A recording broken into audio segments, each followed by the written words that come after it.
we had a whole debacle going on with R. Kelly.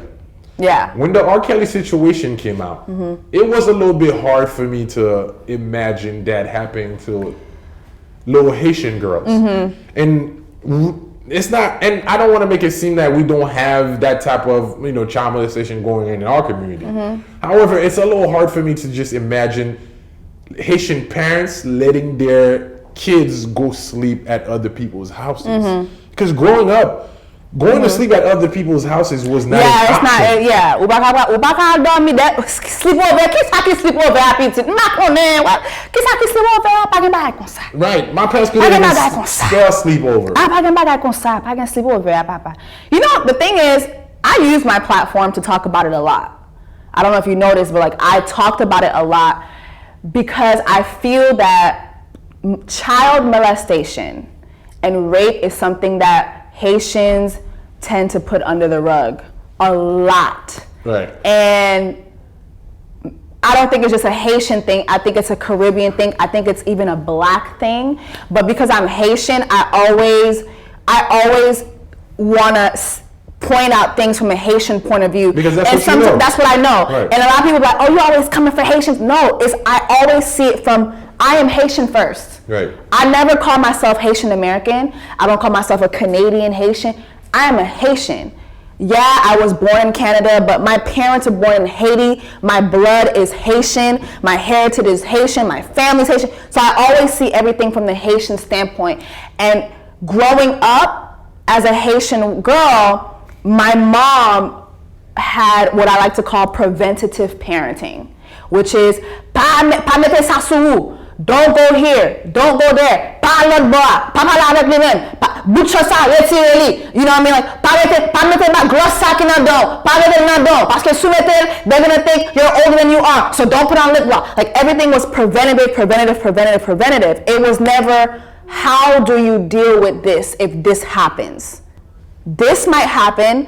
What is the step that you take so we feel like that's to resolve this? Exactly. And Haitian parents don't do a good job at that. And I remember my mom did not let me go anywhere. They don't even talk about sex. My mom listen, my mom is a registered nurse.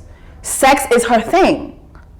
She should be the person that teaches me about sex. Facts. And that was just it was, don't have sex or else you're gonna go to hell. If you don't wait till you have sex with your husband, say no, you're going to hell if that's it. You know what I mean? But when it came to preventative parenting, even as preventative as my mom was, she couldn't protect me from being molested as a child. And when she had to be faced with that, it was a rough process. I was molested by a cousin, and at the time, I was 9 when I realized I had been molested. But I only realized this because he tried to rape me at 9. And it didn't go down. I fought my way out of it, but I was sleeping when he tried to rape me, and I thought I was dreaming. And the next day I wake up and I'm like, oh my God, I don't think this was a dream. I really think he did this to me. And I confront him about it, and it turned into this big ugly thing. But I remember confronting him about it, and as I was confronting him about it, saying, you did this, I literally had all these flashbacks of when I was little. So imagine you're 9 years old and you're having these flashbacks when you're 5, and you remember him taking you a bath, but him putting your hand on his penis. You know what I mean? Mm-hmm. Literally, I'm having these flashbacks. How old was he? And he had to be in his 20s. By the time I was 9, he had to be in his 20s. Okay. So he was much older than I was. Sick. And as I'm confronting him, I'm having these flashbacks, and he tells me, I don't need you anymore. That was his response to me. Damn. And come to find out, he had been doing this to other family members. So this divides my family. And one side believes me, one side doesn't. But my mom said, you know what? If Jessica is lying, then God will punish her. But if he really put hands on my daughter, he will lose that hand. And I kid you not, it would be years later, probably a decade later, he had a freak accident at work where his hand got severely cut, and he had to have the hand amputated.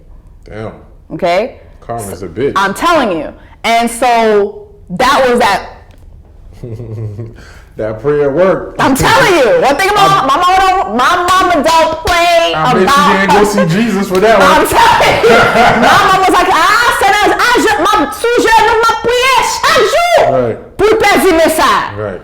Parce que s'il m'a physiquement, la perdre, and he lost it. So let me ask you: Did you blame your mom for not giving you that preventative measure? I didn't blame my mom. I just remember, you know, when stuff like that happens, you just go through a lot of phases as a child. I remember just thinking like, well, nobody really cared. Like it was like it happened. That was my mom's response, but there was no follow up. There was no, are you okay? There was just more preventions. What was your dad? My dad wasn't in my life growing up. My dad. Do you think that would have made a difference? I think if I did have my dad, I feel like if I did have my dad, you probably would have changed. Yeah, those experience. I think maybe I wouldn't have those experiences, but you know, my dad, he struggled with a lot too. My mom and my dad, they met in church, and my dad was a preacher, very smart, you know, a world traveler, has, you know, a master's in sociology, somebody who, you know, knows. He's being Haitian. Yeah. Right. You know what I'm saying? Yeah. And then he has a master's in theology. You know, he knows how to preach and all that, but he had a very, very bad drug problem. Okay. So that's what separated my parents. And, you know, I think there's a lot of things that I dealt with as a child. My mom all she knew to do was just to be preventative. I think when I was growing up, I hated my mom. I resented her for a lot of things, but then when you become an adult, right, and you see, you understand. You understand. And she just did what she could do. You know, she did what she knew to do, which was just, let me just do my best to protect her. But unfortunately, your parents, they can't protect you from the world. They just can't. You can't protect. It takes a village, though. Yeah, all of us have our crosses to bear. And, you know, a lot of things that I dealt with, it was my cross to bear. But I just thank God. One thing about my mom, she instilled the fear of God in me. Like, even when we wouldn't see eye to eye, or you know, when I left home, I always still had that fear of God in me.